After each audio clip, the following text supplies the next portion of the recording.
berkolaborasi dari seluruh lini, baik instansi vertikal maupun dinas, kemudian juga tokoh masyarakat dari ulama. Ini yang kita harapkan dapat bekerja sama.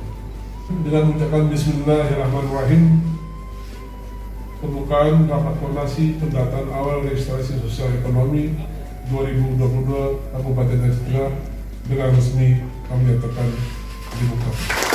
Terima kasih. Wassalamualaikum.